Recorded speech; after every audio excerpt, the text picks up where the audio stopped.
Aloha and welcome everyone. I'm here with Pan Aeon. I'm Jason Donaldson, and we're going to present this video where we're discussing Disclosure Day, some of our insights, and also there is going to be a reveal, but not till like halfway through, and we'll make sure to let you know when that happens.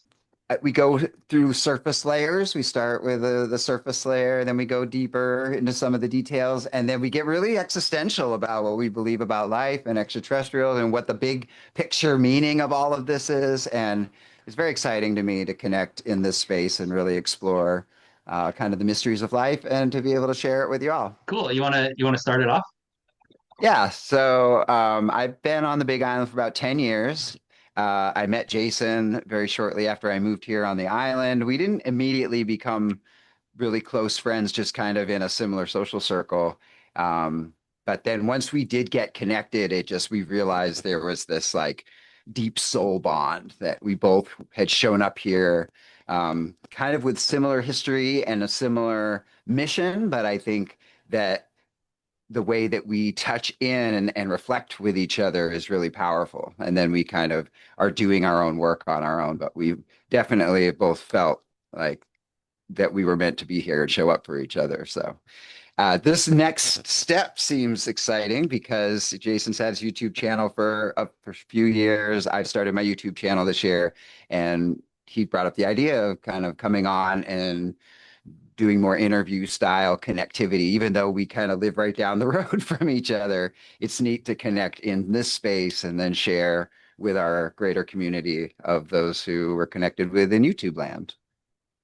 Which is great because, we both are readers and healers and work in different capacities and really have cultivated that connection to the higher self and the inner wisdom that we all have access to. And so that can come out too in these conversations where it's stuff that later I'm like, wow, that wasn't me saying that. That somebody needed to hear it kind of thing. So that's what I love about these connections and the conversations we have a lot of times. So you want to tell Yeah. people a little bit about your background as far as like what you've done in the community and a little bit of your story and all that too. Yeah, basically, so I moved here about 10 years ago with this intention of becoming a healer, massage therapist, and a musician. And that's kind of what's unfolded over this last decade is just um, seeing how when I set my intention to share my gifts and to kind of expand into a way of being that I feel most passionate about, life opens these doors. And so I've managed to run my healing practice, my massage practice over 8 years now. And I've also integrated into it quantum hypnotherapy, the kind of Dolores Cannon style. And I've been reading tarot and astrology for many years as well, but I've just now been transitioning into reading for others. So I'm always um, interested in expanding the tools and the techniques that work really well for me to connect with my higher self and then show up to make those available for those in my community. Nice. Yeah, you really do that too. You show up and you always bring this really high energy and Mm. joyful vibe, and so it's definitely recognized and appreciated by many. And a bit about me is my journey. I avoided a lot of my healing work in my early teens and 20s, and I tried to like go the more 3D route and use medication and drugs and alcohol. And I was always working, but I was trying to deal and cope, and I was self-medicating. At some point, that all came to a head, and I had my dark night of the soul, and I left where I grew up, and I went to Arizona, and I really did a deep dive into who I am and all the things I felt and knew to be true, but was like blocked from me or told wasn't real. So like just the subtle energy and aliens and um, these healing abilities we have and our ability to connect with God directly, the universe. And the more I went down that journey, the more I healed myself slowly. But what nobody told me is I became more sensitive too, and I was already sensitive. So a lot of the tools and the things I've learned over the years were designed to help me find that equilibrium and balance. So I did go to school to become a marriage and family therapist, and I do that in the community, pre-licensed. And I also do Sechem healings, and I'm a tarot reader. And I've been reading for like probably 15 years. And similar to Pan, I only started doing it more publicly like 5 years ago because of the fear of sharing and coming out with that and trusting the intuition that comes through. And then more and more, it's I've learned to just, I'm the vessel. I'm just sharing what's coming from the heart rather than trying to fix or heal myself. And um, that's a lot of the journey and experience and intention with even this call today, this interview is I see in Pan somebody that really does his best not to fight or control or, like perpetuate these old ways of interaction that maybe we had done in other lifetimes and really try to find a way to embrace that oneness and find balance and joy in the world versus trying to fight and resist things. And so that's not really the intention with this reveal with the disclosure day. And we're going to let you guys know at some point when it maybe get into like revealing too much and any spoilers. So we'll let you know before that happens. But yeah, I meandered a little bit with that, but that's a bit of who I am and my journey. Yeah, it's great to hear. And I just, like I said before, I've just so appreciated the way that you've shown up to feel how we're just so supportive of each other on our own journeys and how it's challenging to kind of emerge and expand into being a healer and take on kind of a higher role for yourself. But it's humbling because there's so much you have to let go of from the past, and so many normal things that you learned growing up just don't fit anymore. So yeah, it's always been nice to feel the reflection in that with you. Yeah, we both came from like environments where, we had to be like the man's man. We had to really like stuff down the emotion and be tough and be capable. And I don't know about you, but I sense that with you too. I was like a pretty sensitive kid and I could do that, but there was a part of me that was like really suffering and struggling and couldn't succumb and be, you know, that dominant male that doesn't pay attention to how it impacts others. It just Hmm. didn't work for me. And, thank God, because it's more about this interconnectedness and the feminine, embracing what we feel, but learning how to feel it and allow it to flow with us instead of, stuffing it down and trying to control it. And that's what we are coming out of. And what the new earth's about is that ability to feel and dance with life instead of dominate, control, and, categorize everything. But yet some of that still needs to exist for balance and harmony. All right, should we talk about the movie? Yeah, yeah, let's get into it. All right, you want to Yeah, well, start? I'd love to hear. Yeah, yeah, I can start. What are you feeling? Are you feeling Well, go something ahead and like really start. come out? Let's talk about just like some general themes around, without going into spoiler territory, about like the timing of this movie coming out now, or what are some of your feelings, even if you want to share how you were feeling before it came out. It seemed auspicious that there was a movie called Disclosure Day coming out with even all the things happening in the media and the news.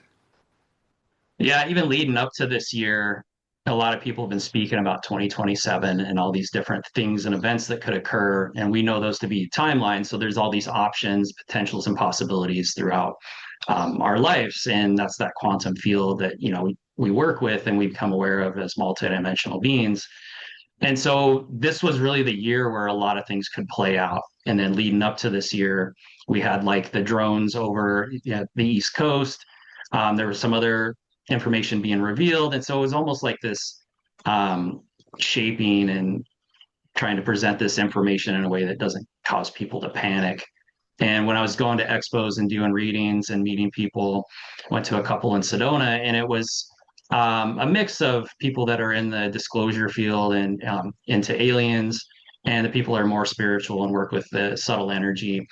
And they're actually intermingled, but there are kind of two different groups where one of them want more empirical evidence, more tangible. They want actual bodies and things, and then there's the others that are more into the channeling. They can feel the essence and energy of those beings, and that's more of what I think you and I work with. Is we just know and feel them, and we can interact with more than just grays, because that's all you really see is the gray aliens, that Zeta Reticuli, and they had like a bad rap. Same with reptilians, because in my opinion, they have just a different nervous system, and some people suggest the grays are even us, like from the future. And this is again the multidimensional aspect of who we are. how they can come back and reconnect with us for whatever reason.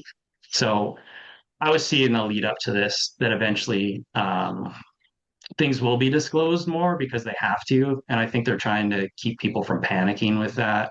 And also, I know there's always a certain agenda and there's multiple agendas that want to kind of pivot it and get us to see a certain reality that benefits them or that they think is going to be beneficial to all. So sometimes people think it's malevolent, but a lot of times it's like, well, if we don't control and move the perception in a certain way, it's going to be utter chaos and people are just going to be panicky animals. And that's not always the case because we see in a lot of like catastrophes, people pull together and they come into their hearts and they support each other. There's always some knuckleheads that want to go out and loot and do things. And the majority of people really show up for each other. And that's something you and I've seen countless times on the Big Island, Hawaii, and how the Hawaiians really come together, especially on this island when there's any kind of lava flow or tsunami. We don't get too many tsunamis, but any kind of like big storm and things, people pull together and they help each other. And that's really what an organic human will do. So it's almost an outdated belief system that you have to have a king or a queen to rule over people in order for them to do the right thing. And religion gets into that too, where it serves a purpose. You know, it helps people, but if it becomes the focus of everything, then it becomes a trap and a dogmatic, like um, compartmentalized view of the world. And I think that's what this movie really is trying to open up a little more, is like to see uh, just more of what creation can be. But some of the things and how it was done, I was like, ooh, I don't really like that. You know, something didn't quite sit well with me with a couple of things, just because I know the nature of how the mind will grab onto like certain words and phrases, and it's based on how that person interprets that phrase or that definition. And even when I was in college, we would have debates about the difference between compassion and empathy and which one's better and which one works better in the therapeutic setting. And you and I know, and I think a lot of people, it's about the oneness, it's about the ability to feel and then choose to be in our presence of spirit and the energy that's healed, whole, and complete in relation to that as a multidimensional being rather than falling into that emotion and diving in and trying to rescue someone out, because that's what many of us has done as healers. And initially we rescue, we jump in like, oh, I got you, I'm here with you, let's pull you out, and they don't want to come sometimes. So we're stuck in it. But if we can feel it and be that loving presence, things just rise to the surface and they meet us. So that's why I didn't like the phrase empathy being used so much, is it's almost conditioning people that they have to feel and be in this thing and potentially be overwhelmed with it versus feeling it and just being like this healed aspect in relation to it. Because as we become more and more sensitive and multidimensional, that's what it's going to take with all these bleed throughs from other timelines and past selves and whatever you want to call it. And that's why sometimes, if there's anybody listening, why you can't figure out why you're sad or why you're angry or why things are happening is because there's a aspect of self, in my belief, that's connecting to us or we're connecting to, and it's our opportunity to be that loving presence. And as we do that in relation to what we're feeling, it actually sends energy to that part of self, and that other self would experience like an angel or somebody by their side, a healing presence. And so that's a lot. Yeah, yeah, no, and I love what you're saying, and I agree with all of that. I want to kind of reflect on a couple things as you went through. One about how you were saying that the multiple agendas on the fact that disclosure seems inevitable, that this information is coming to light, but then the way that there's kind of it's being steered seems like there's a push and a pull happening, and that kind of is you can see it in the movie and not really giving away too much, but there's kind of like, one part of the intention in the movie to get the information out, and then there's another group or faction in the movie that is actively trying to hold it back. And and I think that's important because, it's like whenever we expand our view of the world, we expand consciousness, we're going to see more. We're going to see more of everything that we're looking at. And so we're going to have choices. We're going to have more choices. And so we're kind of seeing more deeply within ourselves personally and our world and what's been hidden from us. But then we're also starting to see these emerging agendas or intentions on the way that people would want that information revealed. And I think it's good just to be clear that it gives us a choice, that it's not up to me. It's not about attaching one side or the other as being good or bad, or, oh, if they would just finally release all the information that the government has, we'd all be better off. Like, I think that there's an art to this where we can have our intention of how we would like to have things revealed, but then we can also accept that the way that life is working with that process is using both of those sides. It's using both of those agendas in tandem in order to bring a balanced approach to this expansion so that, it's like I like to feel that the universe knows what won't overwhelm us.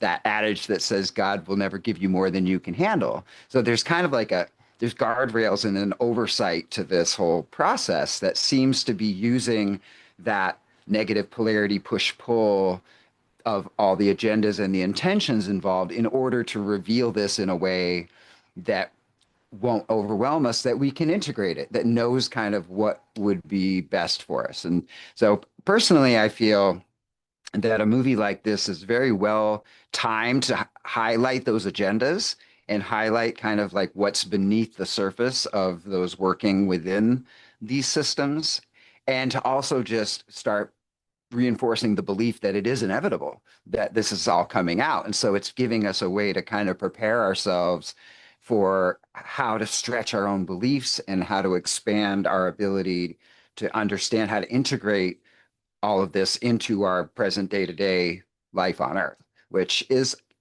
I think an interesting challenge. But another piece I wanted to reflect on you mentioned was the religious component. And I know that you had picked up on some of this without, again, going into too much spoiler territory. Um, yeah, do you want to expand a little bit on the religious component that you were feeling, like how it presented itself in connection with all of this? Yeah, and religion's interesting. It's this old story of, it's even Bruce Lee said this when the student or when the teacher points at the moon, you don't stare at the finger. And religion can be like that, where a person gets relief from this and they find this guidance and it moves them towards the connection with Jesus or the divine or Buddha or however you want to call it. And it becomes about the thing. It becomes about what helped them get there rather than where they're actually going and where they've essentially always been. So I know, and maybe you've experienced this when I do readings out in public.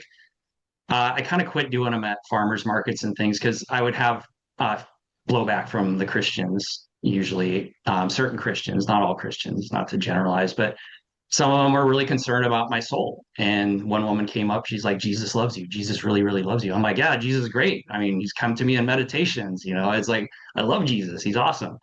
And I'm not a Christian. I embrace the Christ and I embrace the Buddha and all that, but I don't, hold on to the rigidness that can create. And so, and this is true of like science. Even science is a religion a lot of times. Like if we can't measure this, it doesn't exist. And we've moved out of that since quantum physics has really proven that what we perceive is what is we'll expect to see. And I think that ties in with this a lot in this movie is really a lot about perception and what we're seeing. Um, and so I could feel before even watching the movie, there was going to be something about religion and helping people that maybe have a structured belief about reality and how the world is, be more open to a new reality. And so they won't be like overwhelmed by it or go into fear. Because generally what I experience is there's fear there. And that I feel like it's been conditioned. And it's what I rejected when I was younger, and I couldn't even say the word God. I hated that word because it represented like an old man in the sky, like a sky daddy that was going to punish me and all these things, and it didn't make any sense, and I didn't understand, and I was really angry about it. And as I embraced my healing, as I chose more of the light, and eventually chose love. Love brought me to Hawaii like 15 years ago, and I learned about aloha and like really how to be a more kind, gentle human. Not that I was that bad when I was younger, but I was angry and I was hurt. And a lot of it had to do with this lie about what God is and who we are. And I knew it didn't have to be that way. I remembered from other lifetimes. I could feel and I could see what was happening around me. And I try to tell people and they thought I was crazy. I'd see spirits and I would have these dreams and I remembered other lifetimes and people would just laugh. And I'm like, what is wrong with everybody? And then as I embrace just being that, I meet more people, more weirdos like you that remember. And we're like, oh yeah, of course. Like, of course reincarnation is real. It was even in some of the early texts of these religious texts. And so that was at the time the agenda. And I really see now from a bigger perspective that it's not really even people trying to control or dominate. It's just people that think they know what's right. And even this patriarchy we were in and this focus on the intellectual mind and reason and everything and ignoring certain things had a purpose so that we could like direct and empower that part of our consciousness of the mind of the intellect. But now it's like coming back into what we experienced in Atlantis and Lemuria of our higher abilities and our intuition, but then still retaining the reason and the logic. And that's what I saw at the expos and things is people that were rigid, like needed empirical evidence of aliens were more open to the channeling. They were more open to the spiritual practices. And on the other side, even like people like me, that I got my master's degree and I rejected. I'm like, I'm not going to get licensed. I'm going to do tarot readings and breathwork ceremonies. But eventually I was like, oh, I need to go back into this field. There's a balance that's coming for, I feel like everyone in their life. And maybe that's what you've experienced too. That's what I'm curious um, that what is the balance that came in these last couple of years? And 2020 was a big one where a lot of people had their awakenings and it brought a balance. And I think even this movie is designed to try to bring in more balance. And there's some things that could backfire with that, whether or not they're intentional, I don't know. But that's that's what I mean, is really just this fear that religion can create, even though it's uplifting and it empowers a lot of people. Well, what's interesting when I think about perception, you had mentioned this earlier, how it really is how you perceive the situation that is kind of creating the situation, right? And I think that this movie really highlights that in this specific area for humanity, and just using the idea of like, how do we perceive our connection with extraterrestrials? How do we perceive our connection with life that's not from this planet? And what I'm starting to see is that, and this touches in with that balance you were talking about, is there's this camp of people that are just looking at this through the lens of an intellectual perspective. Like, we're humans on Earth. These are beings that are from another planet or not from Earth, and they've come here. We've possibly recovered some of their craft or technology, and we just want to know what's going on. But they're doing it through the perception of it just being like an intellectual idea about trying to understand us as humans versus these other beings that aren't human. And that's totally reasonable. Of course, that would spark like great curiosity.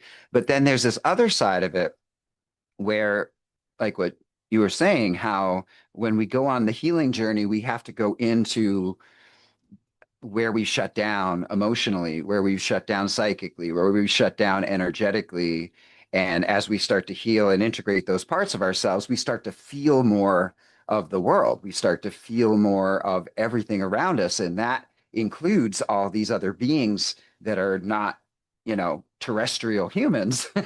We start to feel spirits. We start to feel spirit guides. We start to, communicate and channel with extraterrestrials or whatnot. And so I think this is what really starts to bring this focus around, um, why this movie feels so pivotal at this time, because it does highlight this idea of just perceiving this through the lens of it being um, an intellectual idea of extraterrestrials and maybe having this information withheld from us, but it also explores this other idea of who are we as sensitive humans that are opening our capacity to understand more about ourselves in the world. And I think this is a kind of an essential conversation that should be happening, because even through the lens of what we were talking about with religion, is it doesn't actually deny or discount anything from religion to understand these new concepts when we start to open and feel the truth that is connected within all of it. But when we try to break those situations down intellectually, I think that's where the fear comes in. And I think that's where, like you were saying, a lot of the people who, um, you know, are inadvertently involved in the darker agendas or in the manipulation and control agendas are really doing what they feel is right, but they're doing it from a limited function, a limited perspective in themselves. And I think this may be one of the greatest challenges for humanity is, as again, we're expanding the lens to see that everyone can perceive life however they want to perceive it, and no one inherently is being right or wrong about it. We can only incorporate the perspectives and the feelings and the information that we have available to us. And so it's more about seeing all the options of how to perceive and then choosing from the place that we each feel we have the ability to choose from, and then having the compassion to let others choose from the place that they're choosing from. And there's another piece I could go into, but I think we'll wait till we get into spoiler territory before I bring that up. So, Yeah. All right. Let me ask you a question about that. Just tune in. okay. I get, what comes up is like, what is it you would have preferred to have seen um, in relation to this story? Like, we saw the movie and we're not going to give away any spoilers, but what is it you would hope for? Because you were the one that told me, hey, I want to go see this. You want to come with me? And I'm curious, like, what you were hoping to see or get or experience with it. I mean, my honest reflection is it exceeded my expectations in every way. Like, I didn't expect it to be as well done as I feel like it was. So I didn't walk away from it feeling like, oh, I wish they had done X, Y, and Z, because especially after I unpacked more of my experience after, in the following days, I really feel like I could see and receive the meaning of what they were trying to share. And you were talking a little bit about it, bringing up empathy. And this is kind of the word that Steven Spielberg has used when saying that, this movie isn't just about the extraterrestrials, it's actually about empathy. And and I do want to go into a deeper kind of like way of looking at that, because I think what you were saying is it's not actually just about empathy, which is the ability to feel. It's about empathy and a deeper connection with oneness that allows us to understand who we are. And empathy is a part of that. And it's like a necessary gateway into that. But ultimately, it's our knowingness and our experience of oneness that's going to determine the way that we can perceive not only this movie, but all of the circumstances in our lives. And that's different than just being empathetic, because you can be empathetic and feel what other people are going through and yet not fully um, be in the most harmonious place to respond from a place of oneness. I think that's what you were saying a little bit about earlier, right? Yeah, and I looked this up to get the definition, and what I came up with, what I, just briefly look in is like empathy is like understanding the thoughts and feelings of another, like actually feeling it, being in that situation almost. And then to go another level higher, and this is argued, is compassion, where you have the thoughts, feelings, and you can take an action. And I think those are both beautiful and amazing, like stages in a sense, but you want to get to like the oneness. And even he even says it at the end. Oh, I can't get into the end of it yet. We'll do that later. But it's there's another higher level alluded to later. But and I was really confused by this for a long time. It's like, why am I not healing? Why I mean, I don't have kids, I'm not married, and I'm a marriage and family therapist, which is crazy. And but I spent all my time, just trying to heal myself and all this money and just like obsessively meditating. And, I didn't do much plant medicine, but I meditated for hours and hours and hours, and I'd have all these amazing experiences, and I couldn't really integrate it into life, and I couldn't really bring these powers online in a way that I really wanted to bend reality to my will. And I think that happens for a lot of us where we're on more of a mastery timeline, and it's about service rather than, service to others rather than service to self. But I kept feeling sad, and I kept feeling these emotions, and I couldn't figure out why. I have preferences, but I realized over time that this is the multidimensional aspect of who I am, because I've seen my other lifetimes and some of them are pretty intense. And so I even had a reptilian come to me, and this could be, a trick or something, but I'm like, who are you? What are you doing here? What's your intention? In my meditation, it's like, I'm you from another timeline. I'm here to destroy you. I'm like, okay, you got to go, and it's like, working with stuff like that. And it could all be my imagination, but in order to work with that, I have to find my center and my strength. And I use that with the breath, and I use that with like an energy I've cultivated within me that we all have. And I don't think many people have experienced that, And believe it or not, trauma can actually make us find it, like because it fragments us, and we'll start looking out in the world, but then eventually we'll come into the only thing that is stable and real. And that's what I think is maybe missing, is just this deeper connection to the divine, to the eternal being that I am, and that part that's always in a place of love, peace, and joy, and to hold that energy in relation to the person that is upset with me, or the person that wants to attack me, and I'd still defend myself, but it's like not going into the hate later, and not like succumbing to the fear of it happening. And you know what I mean? Like anxiety is a good example. Anxiety is based on a future occurrence. It's the mind thinking about something. And once we calm the mind, if that's still there, if there's still fear, then it's like, well, let me just feel the fear and lovingly acknowledge it. And all of a sudden, like we have a memory of something in another lifetime or even in this lifetime. And then we are like sending love to that 5-year Yeah. old that had something happen to him that made him no longer trust men and humans, and he realizes after that, oh, it wasn't my fault. I didn't do anything bad, versus, oh my God, I'm gross. Why did that happen? I must be bad. So it would be a little subtle shift in that timeline, and then it leads up to who we are now. And Mhm. that's at least what I work with at this point with all that. And that's Yeah. what I was feeling was beyond just empathy.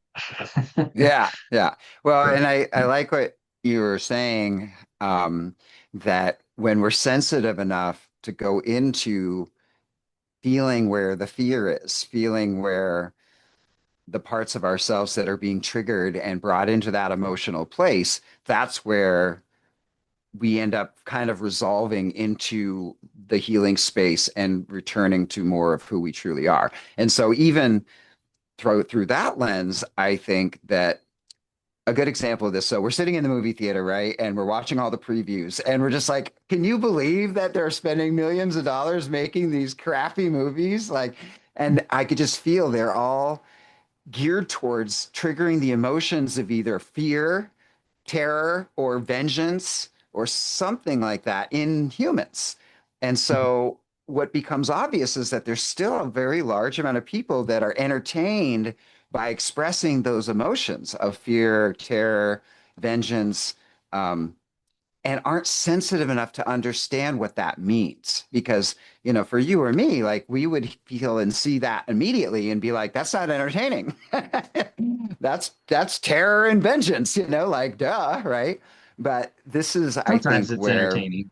I mean, it can be. You're not And defeated though, right? there's no wrong way to eat a Reese's. I'm just making the point of Yeah. saying like we open up the field of our feelings, but then when we learn to interpret like what those feelings are feeding back to us and the motivations and the agendas that are connected to it, then we can start to navigate into a space of healing and wholeness and allow ourselves to be guided by those feelings that are most in alignment with what might be best for us. And so, even through the lens of this movie, which there's exciting moments, and even Spielberg like coins it as an action flick. There's moments of tension, but it doesn't trigger these deeper, you know, emotions of fear and terror. It more stimulates curiosity and excitement and and the unknown, like the exploration of the unknown and the revelation of what it takes to get there. So I think even in that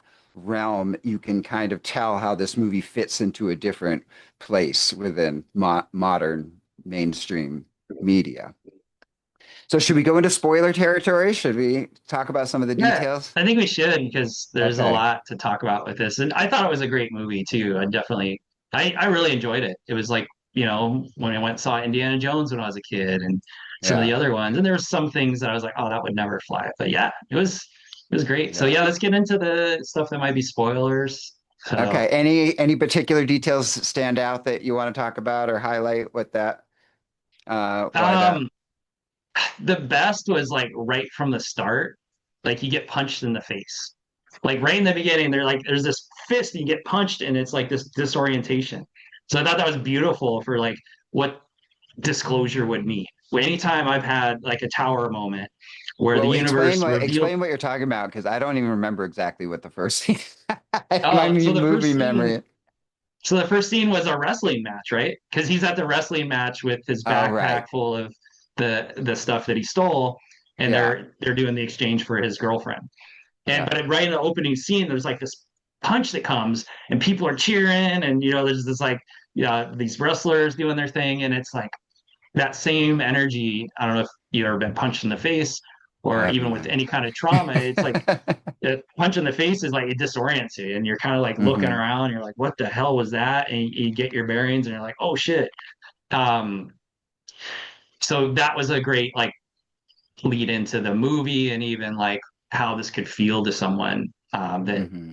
their whole life has been about we are the superior beings. We are the ones that are most evolved in this time. There's never been any other civilizations as evolved as us. There's no other beings out there in all the vastness of space. We are the single being, that whole story. And it's like, what?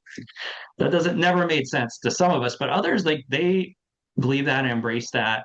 And maybe there's an inkling that that's not true, but they've stuffed it down. And then because on a spiritual journey, everything will be revealed, eventually anything we're holding rationally, logically that's not true or accurate will shatter. And then we're left with like, oh my God, now what? And there's like a grabbing and reaching sometimes Hmm. for like, what is it that can give me balance again? And so that happens with relationships ending, all kinds of things. But the punch in the face is perfect for that. That's what I saw right from the get-go, is like how that's a great metaphor for if disclosure came out too fast.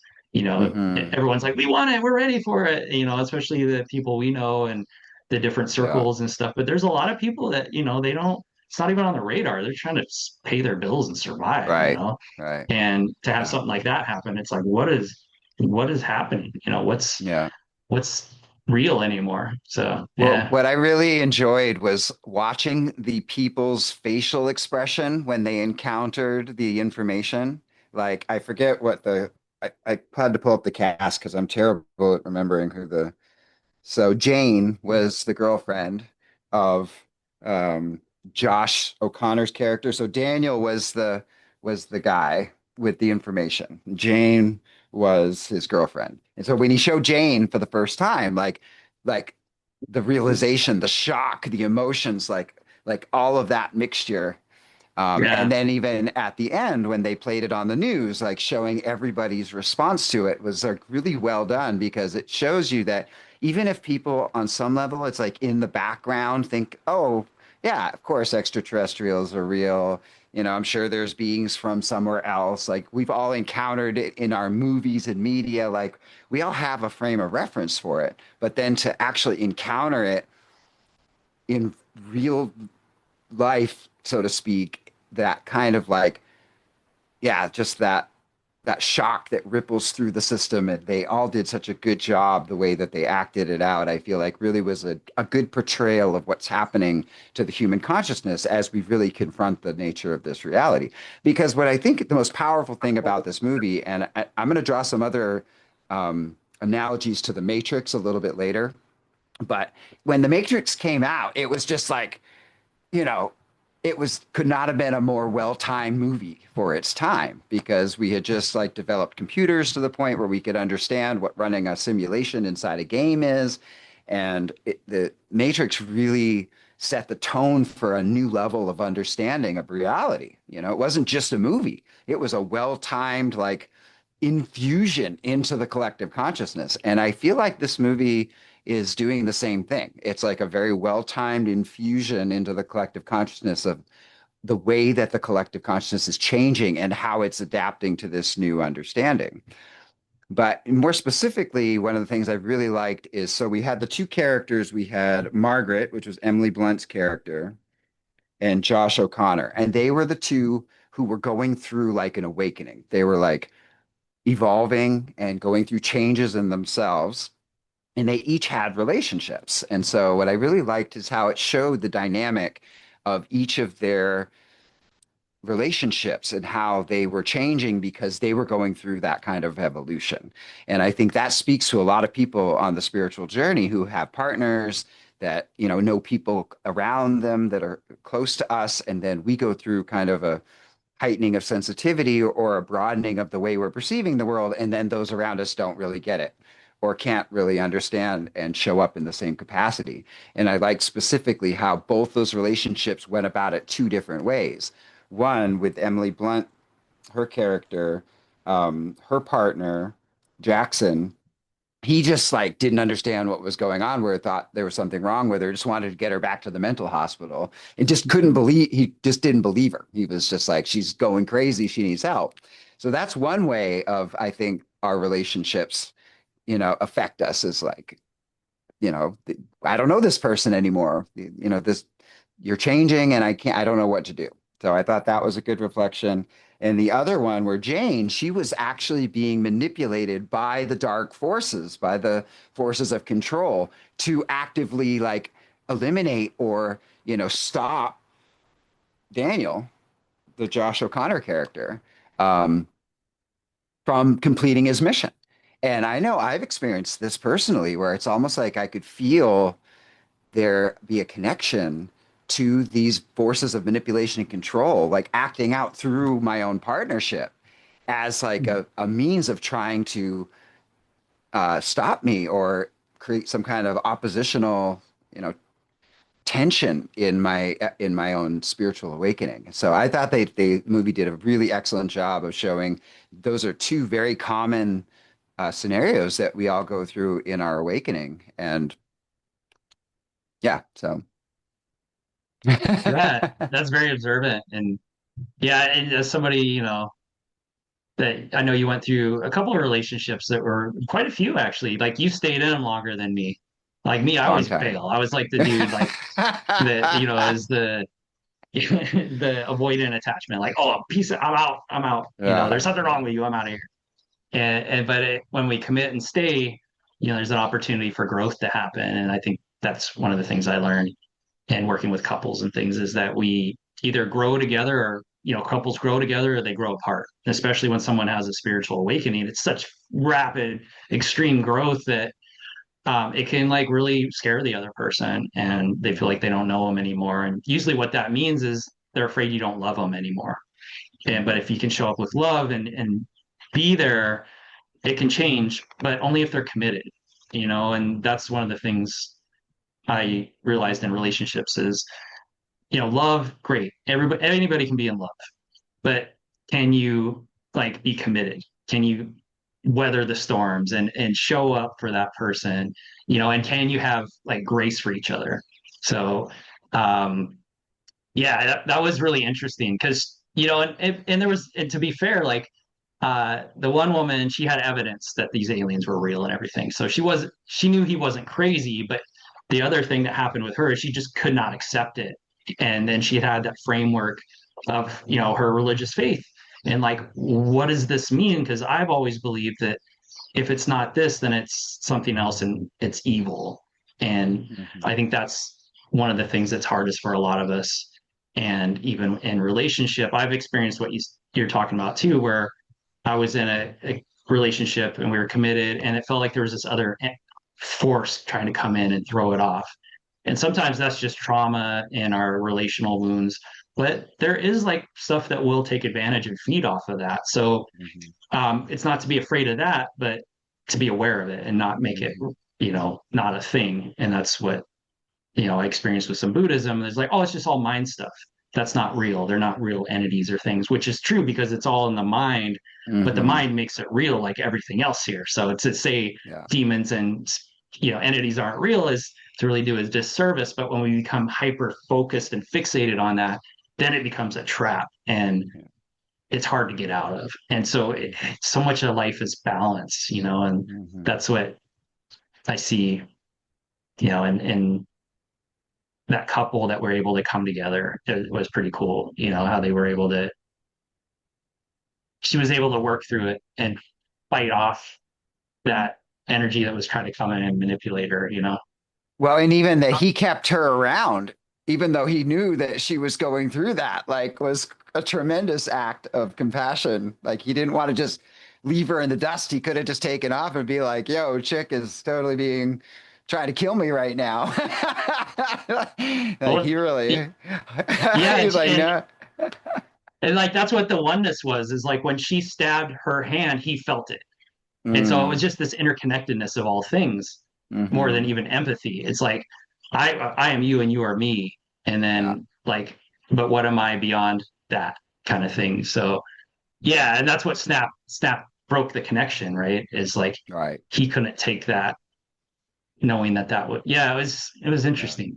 Yeah. So another thing I really liked was I think it really portrayed, what you could call the dark group and the light group. The dark group is the group of government contract agents or whatever that were actively trying to suppress it, and they were just doing whatever they could to like make sure that that information didn't get out. And it really clearly showed like their intention because they still wanted to use the technology. They still wanted to use the power. They wanted access to it, but they didn't want everyone to have access to it. So that was kind of like them trying to protect their claim of being powerful and having their relationship with that knowledge, even though they were very much opposing anyone else understanding it. But then the other side, I think what it really showed was their desire to understand who they were. It wasn't just their desire to get the information out, like that was a part of it, but they were trying to understand their story of like what happened in the past, the event that happened in childhood. That whole group that was led by what's his name? By Hugo. Hugo was the guy in charge of building the house, her childhood house. It Yeah, seemed like that whole group, they were what they were doing was looking to reveal the truth of what was happening to them, like in their awakening and in their evolution, and then in their like understanding of who they were, their connection to each other, their connection to these other beings. And I think that's a really important distinction because, again, if we look at this through the lens of, oh, we just want to know the truth, we know the government's been hiding things, like, I don't think that's enough. Like, I don't think that's actually what we want.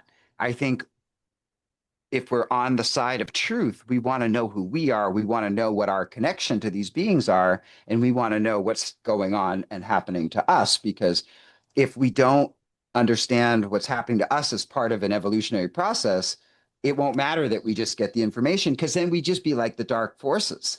Like it just shows that the dark forces have the technology and the information, but they don't have the desire to heal. They don't have the desire to understand themselves. And that's what differentiates, that's the actual polarity that's kind of playing itself out.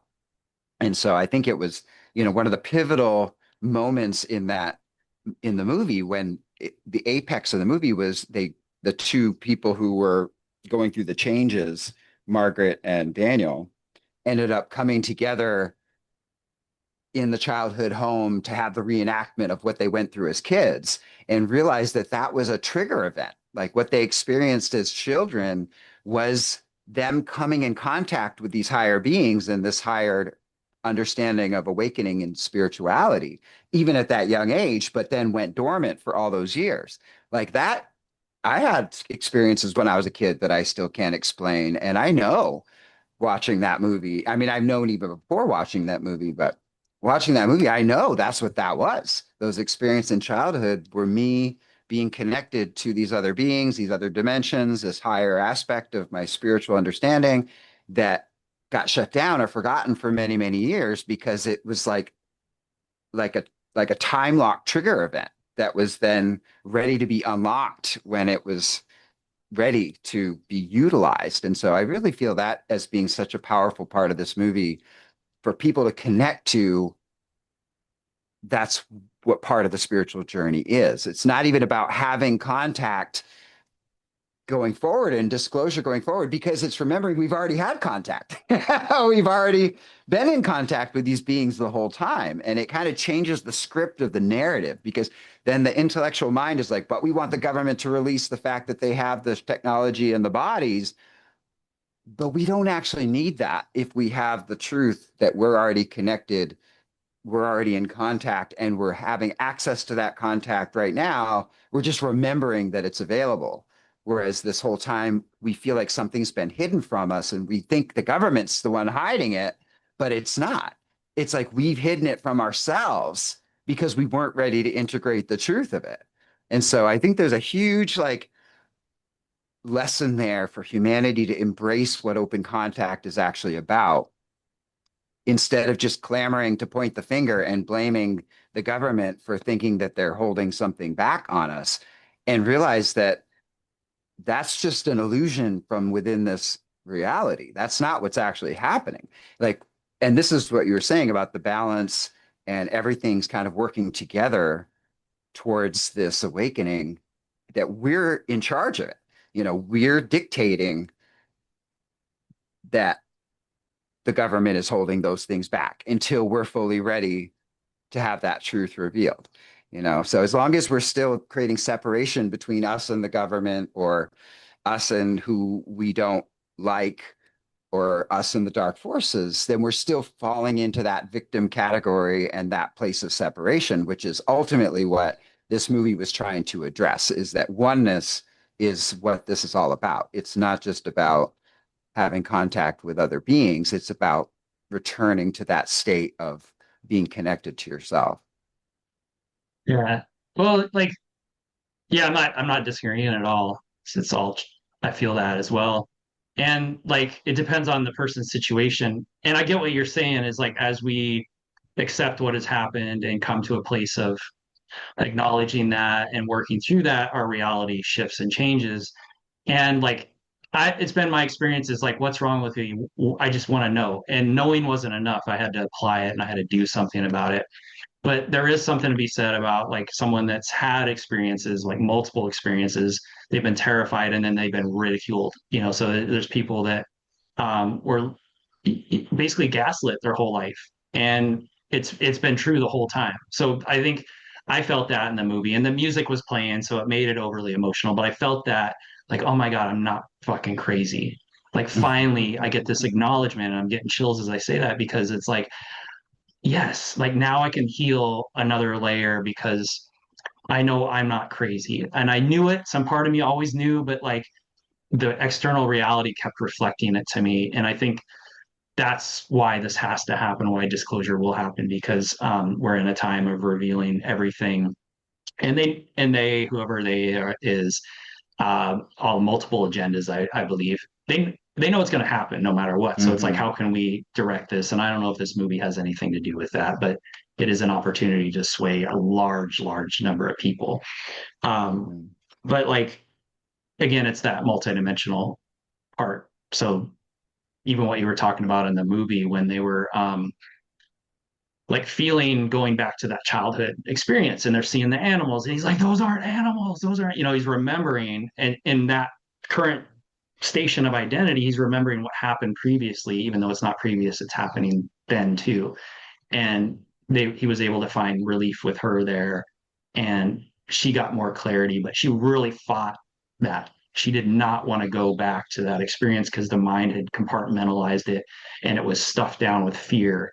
And that's what happens like with belief systems and everything else. And I think why this movie is going to be helpful, like The Matrix, is going to Mhm. open the perception enough to where we go back in and remember the things that happened to us that were actually Mhm. contracts and agreements with different beings, you know, to be a hybrid mother, to have hybrid children, to have, you know, these experiences where we met our star family, but we were like freaking out. Like, had one being like standing in my room one night, this beautiful golden being, and I'm just like screaming, freaking out. And then later I'm like, Uh-huh. what if that was like an Octurian or somebody, you know, or like, what was that? You know, that I don't know that that was evil, but I freaked out. And so, Yeah. you know, my fear kept pushing it away. And um, yeah, so that's what I was picking. I like knowing isn't enough, but it helps when we want to open more to the deeper level of healing and that we can let go of certain beliefs that I am schizophrenic. No, I'm schizophrenic. I need Hmm. my meds. And, Yeah. you know, Yeah. there is that is a legitimate thing. And there's other times where it's like, Yeah. no, you're like tuning into other realms and Yeah. it Well, needs to need help with it. I Yeah. totally agree with you, and the part I want to bounce off that is the idea that I think, and this has happened a lot in the conversion from religious belief structures into scientific belief structures, that in religious belief structures, they just asked everybody to believe whatever that they were teaching them without really having any direct experience of it or way of knowing that that was true. And I think because both people just believed what other people said for so long, there was this huge polarity swing into the scientific method, which is no, we're not going to believe anything until we can actually prove that it's true. And so we're going to run these tests and we're going to like show that this is the nature of the way that it works, and then we'll believe that it's true. But I think we're in this place now that's like we've swung too far to not being able to know what it is that we want to believe and waiting for someone else to try to prove to us that that's true so that we can believe it.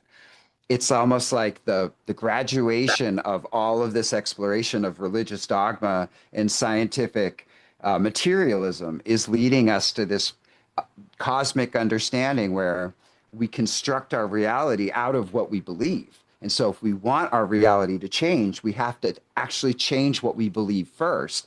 And then we'll see evidence that we changed our beliefs because the world will look different. What disclosure is doing is it's still kind of trying to play on that scientific mentality where people don't want to believe and really allow themselves to fully empower those beliefs until the government or some other authority or some other scientific evidence can empirically show that that's the case. And that's why we have like a large amount of people that are now agnostic, which are just like, well, I can't say that it's not possible, but I really just don't know because nobody's shown me that that's true. And I think that is maybe a good place to maintain as an interim understanding. But once we really understand how we're stepping into our power as creators, we have to claim what we want to believe is true. And if it's truly in alignment with our spirit and our knowing, it will be easy to reinforce that belief that it's true. Only those limiting beliefs that we were taught from other people are going to come up and be like, yeah, but your parents and the preacher in your school teacher said that's not possible. And that's kind of what I hear what you're saying, you know, encountering that like gaslighting within the self because we're still combating the beliefs of others that seem stronger than what we want to believe for ourselves and claim that like inner divine creative authority to live the life that we choose to believe. And I think that's where this is going to really put through people through an interesting transition in whether or not they can click into this place where they know what's true for themselves, they know what they want to believe, they can believe that without needing any kind of direct external confirmation, or better yet, for anyone else to even agree with them. And really just live that truth. And I was shown this last night. Like when Jesus walked the earth 2,000 years ago, he believed a bunch of stuff that nobody understood. Like he couldn't see that modeled or proven anywhere around him.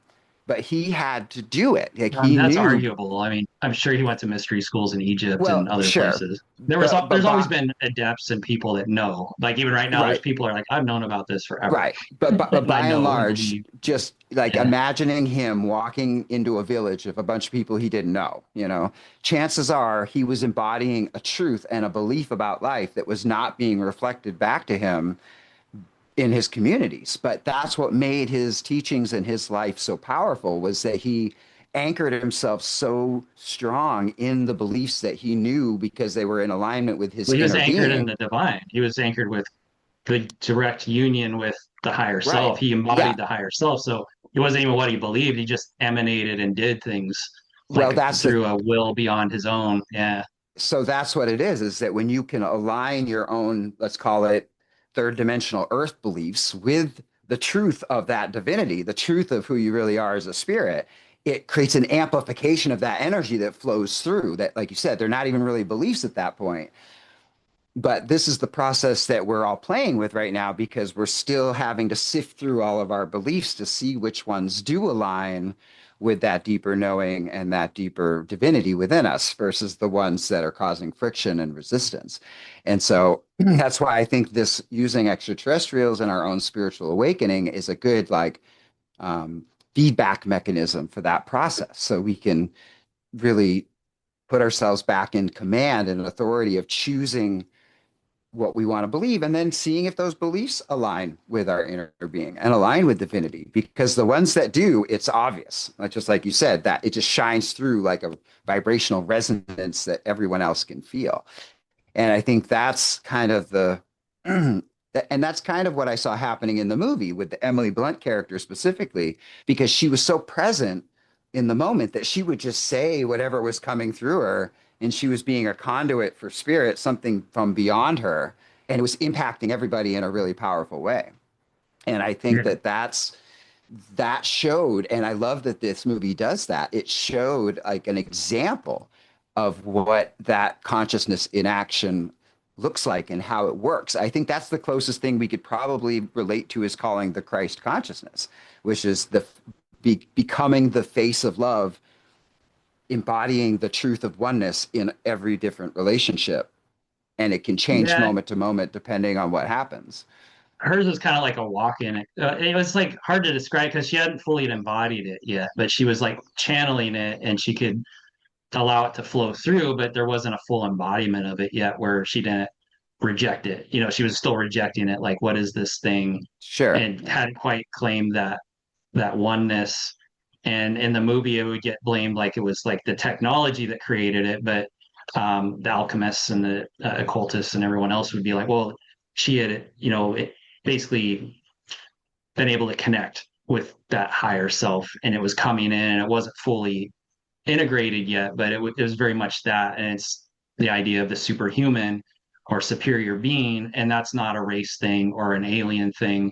And I think that's important to say is it's our direct connection with the divine, and how we get there can be religion in multiple ways, but eventually Right. we connect with it and it comes through like that. And then it's like you're saying, how do I integrate this with a life where I got to go drive to work and do the laundry, but Get pulled I'm over by able a to like, cop. yeah, and I'm able to sit here and bilocate to another location and play over there, and then I got to come back and like pay my bills and stuff. It's like, what is happening? That's one of the biggest confusions for a lot of star seeds is like, why am I having all these powerful experiences and then I got to go like, go to work still, and why am I in this really dense, heavy environment?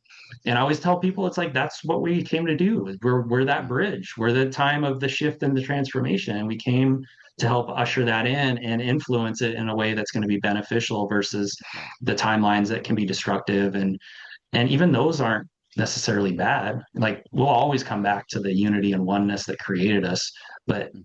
we'll go through these, what seem like hell realms and AI domination and all that stuff. But it's like you're saying, it's a choice. Do I focus on, this is a course in miracles. Like I choose again, do I choose fear or do I choose love? Do I choose the oneness and seeing with curiosity, or do I choose, I know what this thing is and you can't convince me otherwise, and I will kill you if you try to tell me that it's not Right. that, you know. Yeah. Yeah. That's a lot of Well, what happens with the ego is like, I will destroy you if you do not agree to this because this yeah. is my reality, you know. Yeah, totally. And even bringing up like what you're saying about the Course in Miracles and how it relates with oneness. And this is where I feel like the movie's giving us a little bit of a deeper like message about what that embodied state is, because even just reading A Course in Miracles and trying to think about oneness that way is a good intellectual Not a thinking exercise. thing. Oh, yeah, it's not the It's intellect. a good way of starting to see it, because it's in the perception you start to see it and you realize that you have, like you said, choices you can make. But then I think what this is showing in the movie, especially again with Emily Blunt's character, it was just showing the embodied function of oneness, which is beyond just an intellectual concept or an idea. It's a presence that allows oneness to spontaneously share and do and be whatever it needs to be and go wherever it needs to go. And specifically, the part I'm picking up on that I thought was so powerful is how it impacted each person she encountered with. It like showed a way that it affected their ability to feel. And that's why I think that this word empathy is being brought into the conversation, because that's the closest word that I think Steven Spielberg can try to use to try to portray what was happening, was that in her embodiment of oneness and the power of that truth of divinity coming through, it impacted and broke through some of the superficial layers of people within the dark forces that weren't feeling, that were shut down.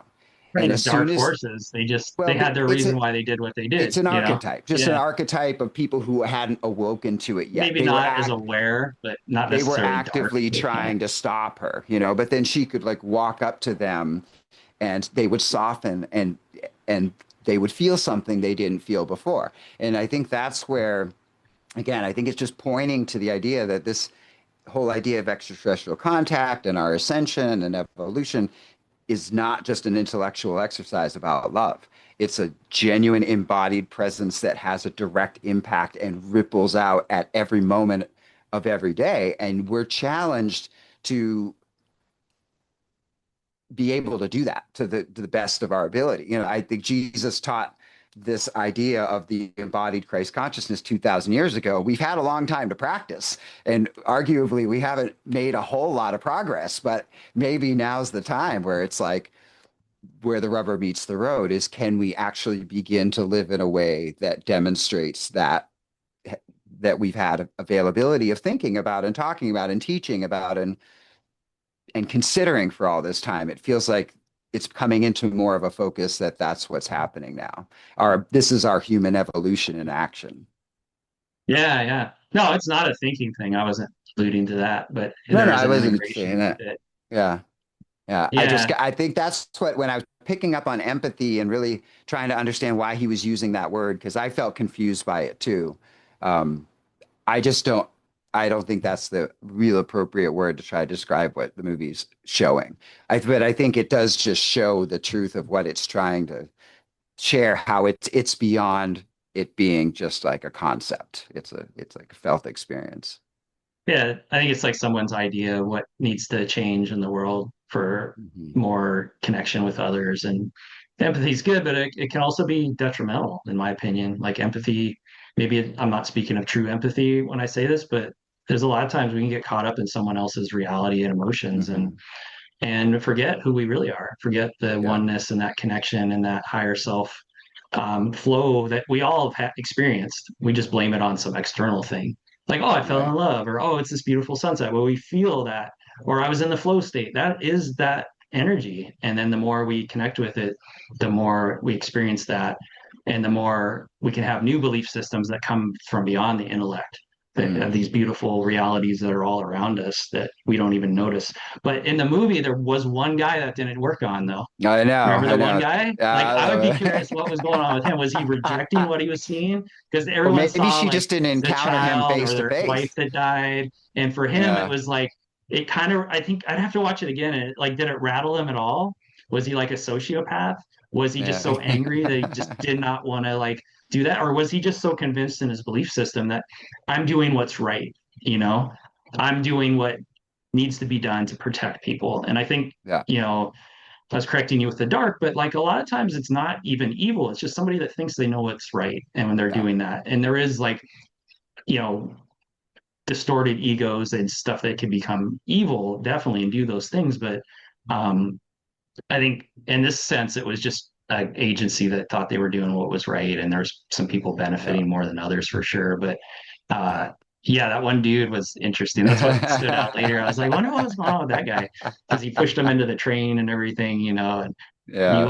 it wasn't working for him. He's like, Yeah. did he not have empathy or was he just not succumbing to like what he thought was an illusion or what he couldn't accept as a reality kind of thing, Yeah. and and that's what our free will is. Technically, I'm of the opinion we don't have free will, but we can push and meander and fight what is the divine will long enough to where it seems like we do, but then eventually we'll surrender and get carried to where we're ideally, you know, reconnect with all things again, but we can meander and Yeah. fight it as long as we Yeah. want.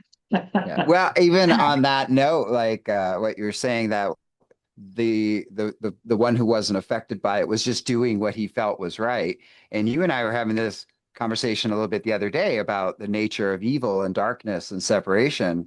And I think that that kind of exemplifies what I was saying is that, people who are in a state of separation and in a state of fear are still going to do their very best. They're still going to do what they think is right, but they're operating on a limited capacity to understand the totality of what oneness would do.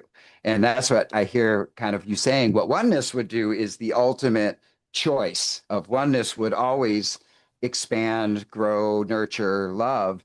But yet we created an illusion where we separate ourselves from that truth of oneness and we can choose to do something other than that because that creates the myriad of all the different choices and experiences that we have. And that's what Yeah. helps give like compassion and understanding to why there needs to be a dark and a light and how to not judge the dark for being dark because it's just operating on a limited connection to oneness, but it's designed to be that way because someone always needs to play the antagonist to give contrast to the hero's journey. There's Yeah, I'm always just a, careful with my words, because yeah, dark suggests negative or evil when it's well, that's more like right. an illusion or, Yeah. or it's just playing a role, Yeah. yeah. So, Yeah, I yeah, try to reclaim, I'm trying to reclaim the word darkness as my definition is it's a creative tool that light uses to create an illusion of differentiation. And so that yeah, darkness in itself is not an evil, bad, or it could be a negative thing if you define negative as being subtractive, separative, like taking away from. That's what I see kind of negative as. And positive is expanding or adding to. And so it can be negative, but that's not a bad or inappropriate thing. It's just a separative or a diminishing kind of quality. There's one other point I wanted to share about the movie, and then I'm curious if you had any other points to the movie. Maybe we go into the deeper meaning part. I'm kind of excited about that. But at the very okay. end, what I love the scene where the team, we'll just call them the government team that was trying to shut down the broadcast, was doing everything they could to stop it from happening. And they sent two teams after both generators, right? Because they knew we got to cut down power to the station, but we got to cut the backup generator too, because they're just. And so, right as she's ready to broadcast, and they cut all the power, but then what she did was used her own inner connection, her own with the piece of stone or whatever that technology was, but she used herself and her own power to power the whole thing. And I think that the hidden meaning in that is showing that in order for this kind of disclosure to happen, we need to empower ourselves to do it. We need to bring it to the light. We need to be the ones that power the broadcast. If we just sit back waiting for the government to tell us something, they're going to continue to succumb to those forces that are just not wanting that to happen. I think that it's up to us to empower ourselves with whatever internal technology of light we have in order to broadcast it from our own being, so much so that we then end up creating the reflection in the world that is our new reality. And that's why I'm going to do a little plug here because we're starting a extraterrestrial contact group. It's going to meet first ones on Monday, and the main intention I feel, is to start reinforcing this level of empowerment within ourselves personally, but also collectively, so we can let ourselves know it's up to us to change the situation. It's up to us to make extraterrestrial contact happen by bringing in that light and bringing in our own empowered self.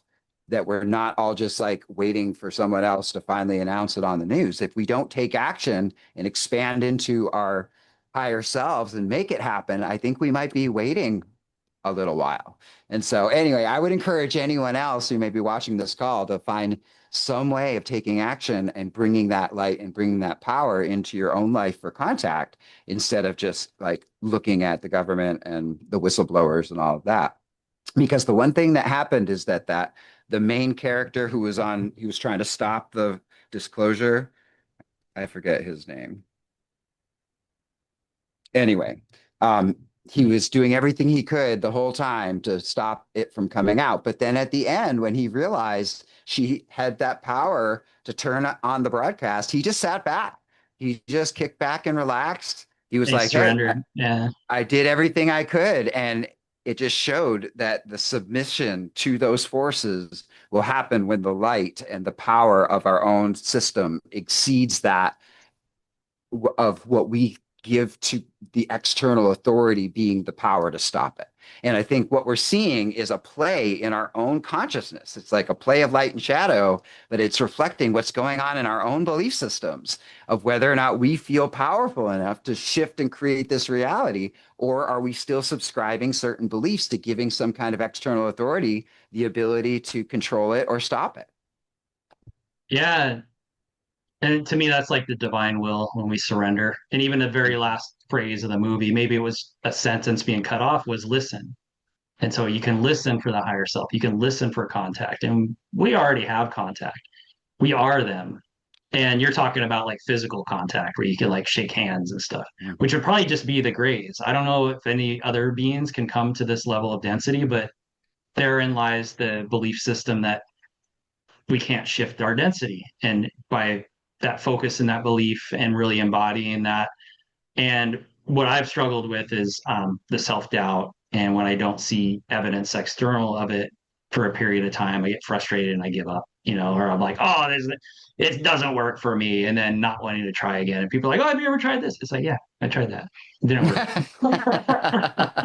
Would you try it this way? Yeah, I tried it that way too. And it didn't work. So it's like, it's some people when they're initially awakened, they're like, everything's great. And and I remember I was like that too. And now I've been uh, in it for so long. I'm like, sometimes I get a little like irritated. Like, yeah, I remember when I believed that, and I thought all these things are going to change, and but they did. I live in Hawaii now, and I was somewhere else, and I was like had demons visiting me and all kinds of things that let me know that God and angels and all that stuff is real.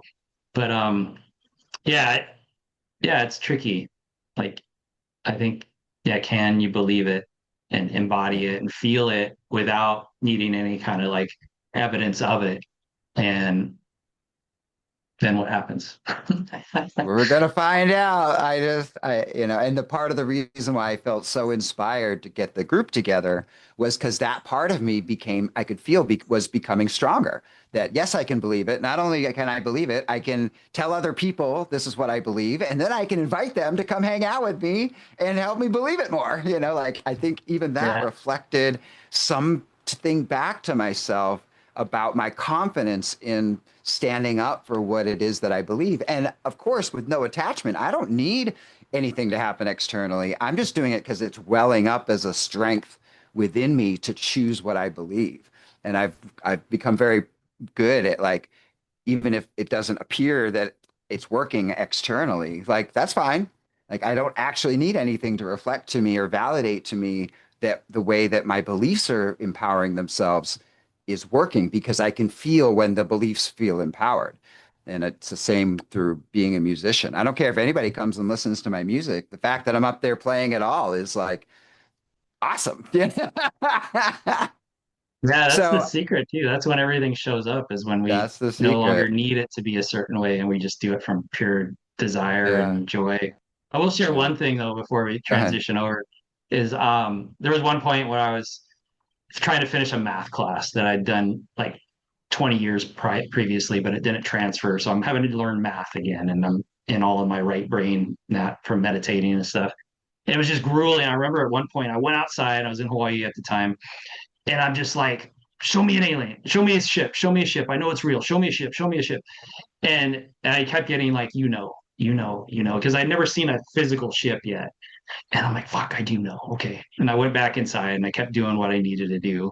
And then I've seen a bunch since then, but it was like I was demanding to see Hmm. like what I already knew existed. Hmm. And they're like, you already know. Like, why do you need us to prove anything? So same with you were saying with the Yeah. disclosure. You already know. Like, why do you Hmm. need somebody to confirm it that's an authority that isn't even going to Hmm. confirm all of it, probably? Yeah. And there'll be a little spin on it, maybe. And like, Yeah. yeah, so Yeah. yeah, it's And like that's trust why what you we're heard. seeing so many people are in a negative emotional space, upset at what the government's doing because they don't realize they're actually holding themselves back from a higher frequency because they're blaming it on the government for not telling them the truth. Like they don't see that that's what's going on, but that's why this is so dynamic right now. It's all coming to light so we can understand and see what we're doing and how much it hinges on our emotions, how much it hinges on our ability to feel, but then how it hinges on our ability to amplify those things that we want to believe because they make us feel so good, instead of just succumbing to all the fear, terror, and victimization and vengeance that seems so automatic for so many thousands of years. So, should we transition into our last section? I felt inspired to ask what you felt the big takeaway or deepest meaning or most profound messages or anything about. The movie or our Yeah, talk yeah, today or just the movie or the talk, anything. Like it could be what I'm a moral of the story kind of guy. Like I like to find what I think is the moral, and so I mean, I really saw it as like you really have no idea what's going on around you. Like so much was about perception and the things disappearing and seeing people turn into someone they love and feeling the connectedness with all things. And so I thought it did a good job of like conveying these higher abilities we have with bilocating and um, feeling each other and feeling the interconnectedness of things, and also what we can hope to attain with, like you were talking about, Jesus and embodying the sun to radiate out the energy of the divine and transform reality. So I really see it as just a fun story and a way to convey that. And this is where it could get weird, is because I heard superior being a couple times, where I would love to have this be something that empowers people rather than gives their power away to something they think is superior to them. But to remember, like, this is an ability we all have. Like those people that were, quote, gifted, that those powers, the man and the woman, those are innate in human beings. We are way more powerful than people realize. So that's what I would hope would be the message in the movie and the takeaway, rather than aliens are superior to us. There are sky daddies coming home to take care of us, but rather like these are aspects of us, and how can we learn and grow from the experience rather than become fearful or afraid that we're going to be dominated or controlled, kind of thing. So that's what I got from it, is just get ready for your perception to be transformed. I love that. I love that. And I agree 100%. Like the heart of what you're picking up on is exactly the heart of what it is that I was feeling. And I'll start by just drawing the analogy again to the Matrix. Because I see what the Matrix did at that time is it really just gave us a context for understanding and seeing the truth of our world in a certain way that we weren't used to seeing. And before that time, it wouldn't have really been relevant because we hadn't really developed our technology to the point where we could understand fully plugging into another reality, and that you could have one reality that's like a holographic simulation inside of another reality. And so I think it really like showed a very strong truth about the nature of creation, but it also highlighted a lot of our collective fear beliefs connected to that at the time. And so it shows what happens when we distort the truth or we distort the way of looking at our reality through the lens of our fear based beliefs, which is the whole thing that we're being used as batteries and controlled by some other force in the universe outside of ourselves, and we're being subjugated to its will. And there's been a lot of talk spiritually, even nowadays, about how the reincarnation cycle is a trap and that we're stuck here as souls and there's something else that's like manipulating us in the situation. And I'm not saying all of that cannot be experienced as being true and that there isn't some Been form around for a while. Yeah.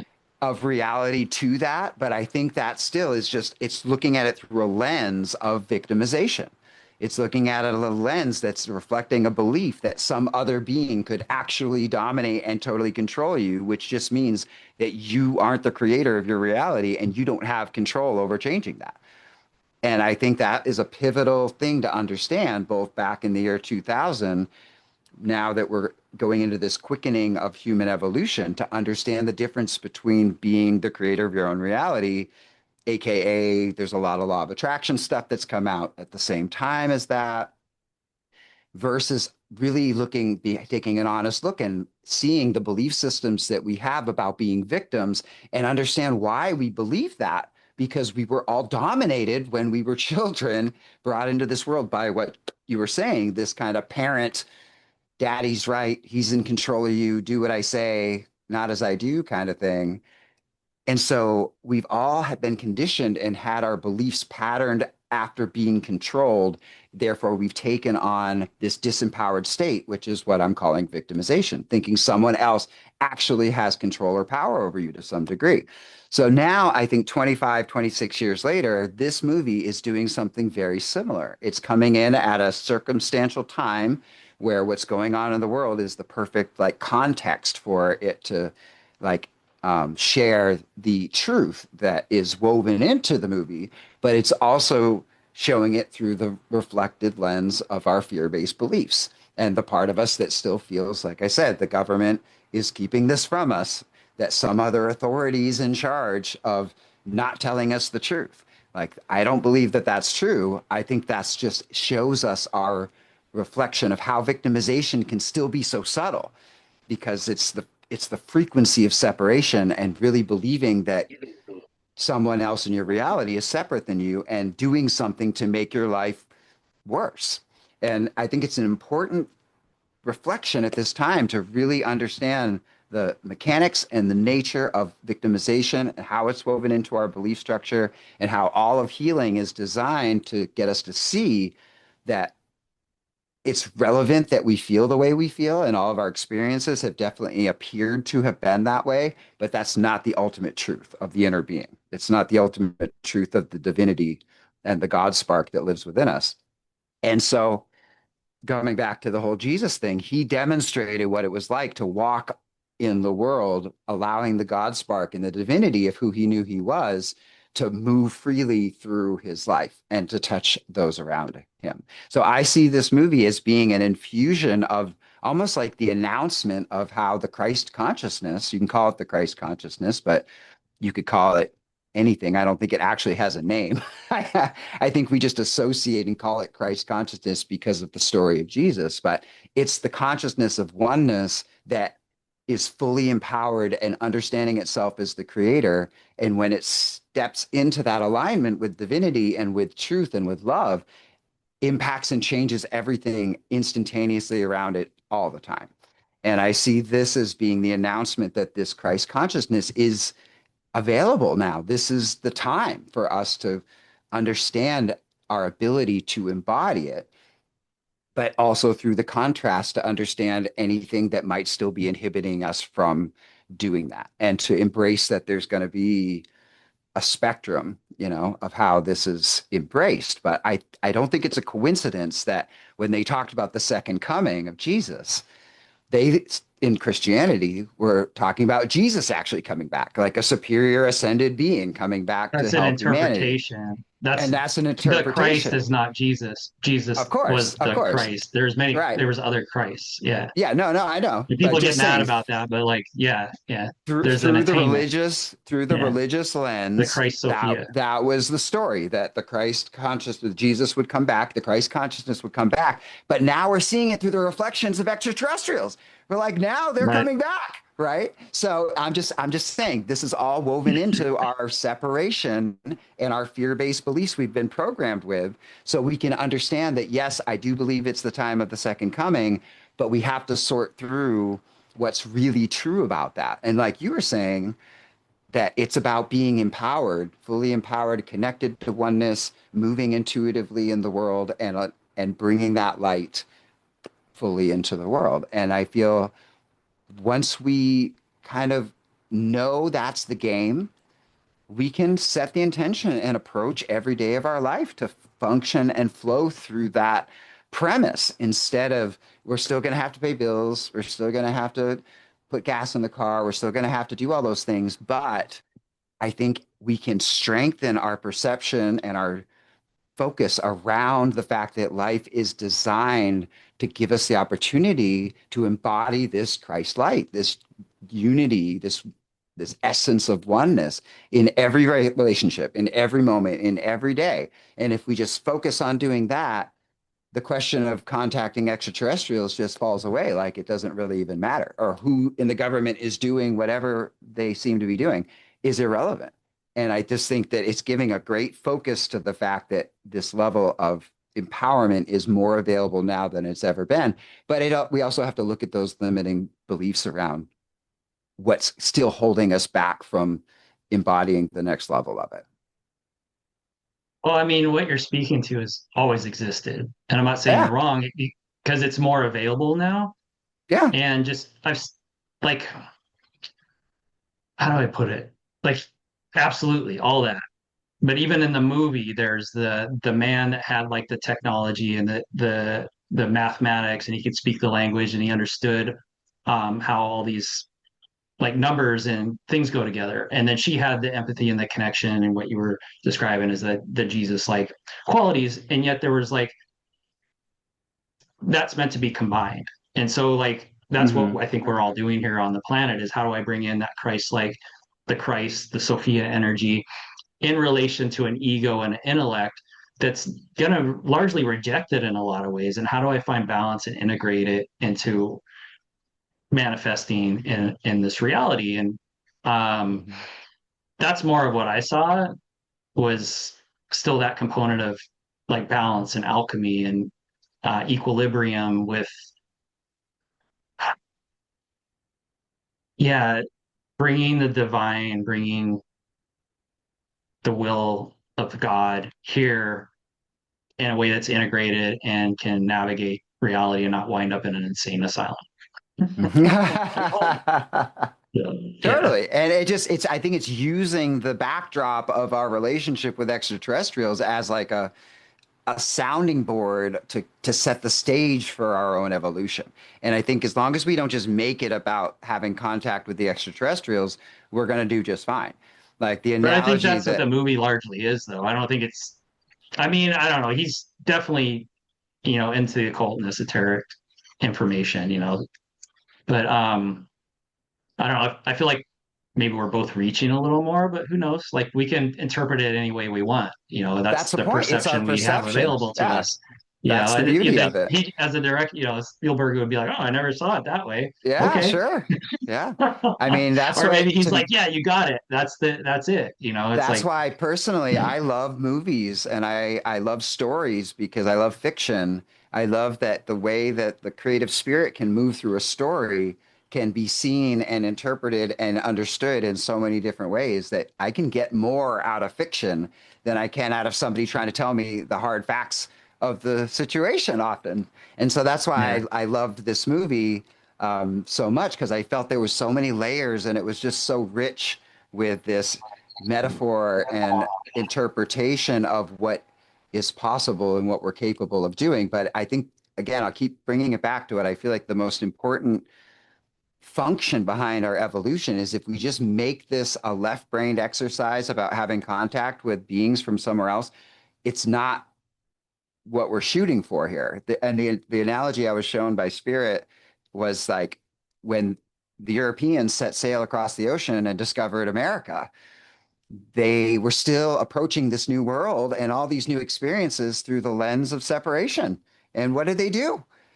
You know, they dominated, they controlled, they created all this destruction, and there wasn't a harmonious integration.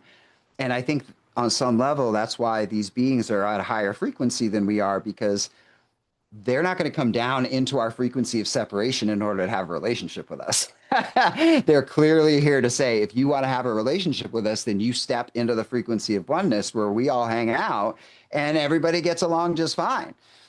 But if you don't know how to step into this frequency of oneness, it's going to feel like a bumpy ride.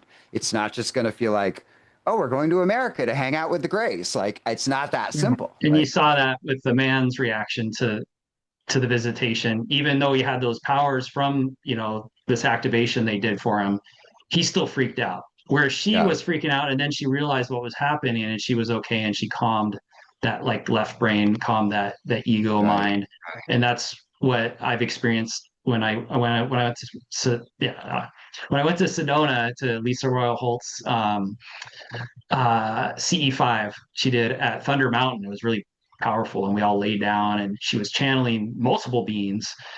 And as she was doing it, she walked down the walkway. We all call it the runway. It was like this runway, and we were all laying like 30 of us.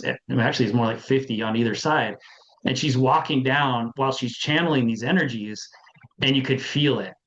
Like you could feel, and I decided to sit up, and I felt like this fear hit me, and then I like calmed it down, and she actually paused right as she was like walking by me, and then kept going, and it was like bringing up that the ego fear, the reptilian brain, even the mammalian brain that's like used to like fight or flight and freaking out and wanting to label things and doesn't really see it, like calming that down so we can have contact. And I actually pulled a Yeah. couple cards that helped me Mm.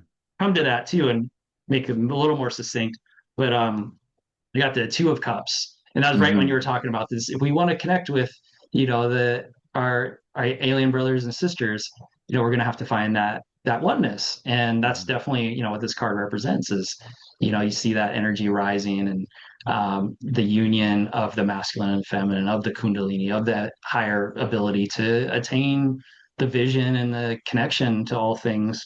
And right after it, the Two of Pentacles, like Mm. finding balance with that nervous system, with what we think is going to happen if this was to, threaten our survival or whatever, or dominance, anything in that nature is how I interpret that. And then, the Four of Cups Mm.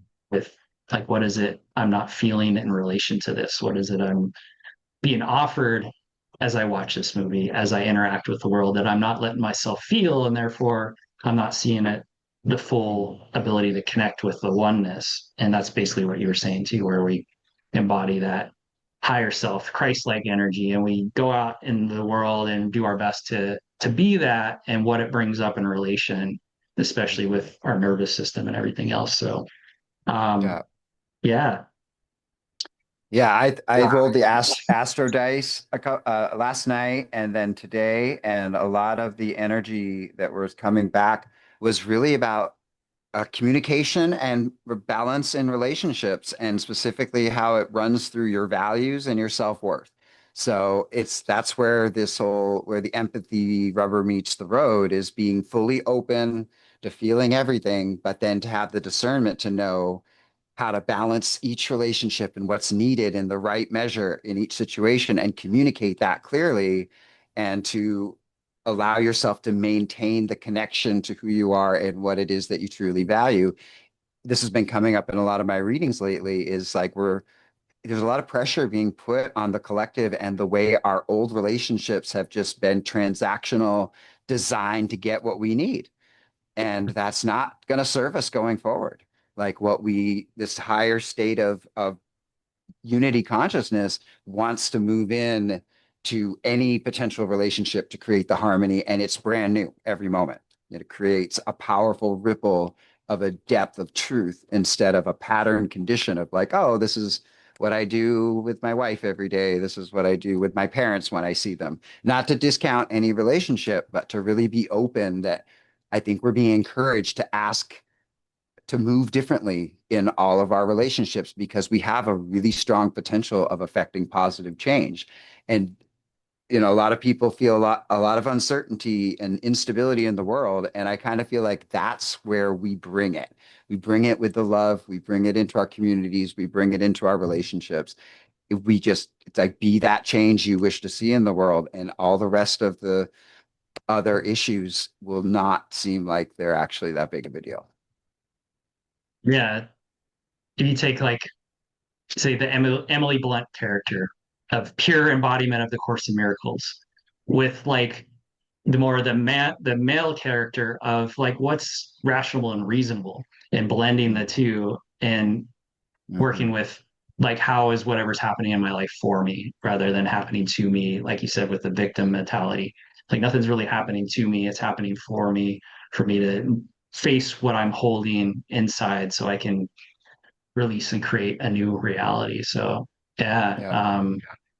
Yep. I really feel like yeah, we're if you're on this planet, you're on the path of mastery at this time. Like Yeah. if you're, people are dying, leaving, and I've always wondered, are they just going to another timeline?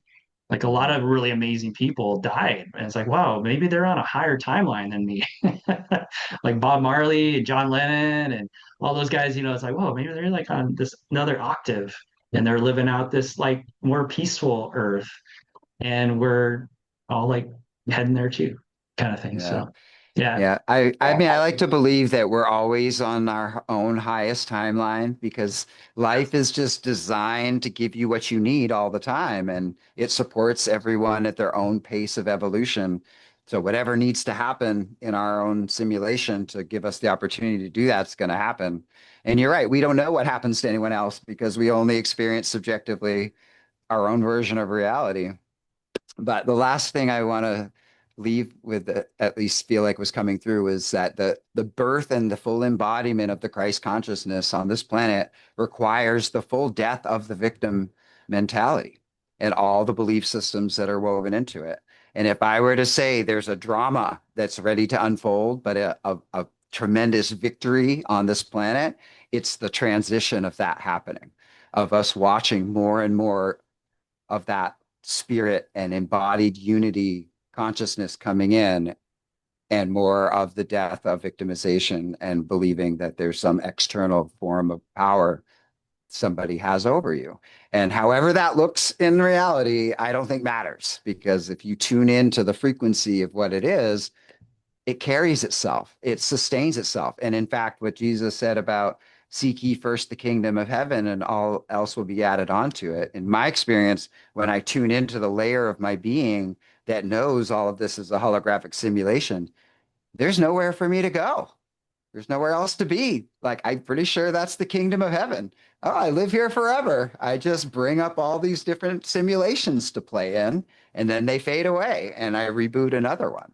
So I think there's a deep sense of belonging and a deep peace and a deep surrender and a trust and connection to the moment when we live in that space of the kingdom of heaven versus getting caught in the changing distractions of our simulation. And we'll always kind of go back and forth, but I think that's the challenge. Just like, can we rest in the place where we can allow anything and everything to happen and know that we're just fine because we're in control of making it all up as we go along anyway. yeah. But which part of us is making it up? That's the deepest Not the one that's divine, thinking and trying to figure it out. no, the divine part, but it's still no Yeah. less you or no less me. It's just learning to disassociate from the ego, or at least understand, like, oh, that's just the character I'm pretending to be right now. Ha ha ha. But the deep part of me is always me, and it's always in control of all of this simulation stuff. Like I know I've done it all to myself. So helps What I me love anyway. Go ahead. what just hit me and what I love and what I try to do for myself. And sometimes there's an external reflection in front of me is like what she did for her her counterpart, the man, what Emily Blunt's character did for the other guy, where he was freaking out, he was upset, he was in that victim place. And she was that loving presence. And Mm, she didn't tell him like, oh, you're fine, you're okay. Like, maybe she did, but it was like more of a loving presence. And I think that's what it really takes is no matter what comes up, that when we feel that, we can be a loving presence for ourselves, and then we'll just naturally do it for everyone else. And that's what I believe a master does is they do it inside first, and then they can't help but do it externally because there's really no difference at a certain level. And then the game's over, and you're like, oh, yeah, maybe I'll try it a different version, maybe a harder version where I go to Earth. And 2020, 2026, 2027. Game on, game on. So, Yeah. all right. All right, Well, that man. was fun. How do we want to end it? I don't know. I've never ended an interview before. Oh, okay. Yeah, so you can find Pan Aeon on his YouTube channel if you're not already there. Quantum Healing Oracle, and he has his email there where you can reach out if you want a amazing tarot session with him, and he does some other things as well. So reach out and connect, and you can find me at jasondonaldsonhealer.com or Jason Donaldson Healer on YouTube. Hope you guys all have an amazing time Thanks for tuning digesting in. this, seeing the movie again. We'll probably I go see it appreciate you, again. brother. Thanks for showing up. This was a lot of fun, and I'll see Yeah, you man, real that was great. soon. Yeah. Yeah. All right, I'll catch you later. Okay, aloha. Aloha.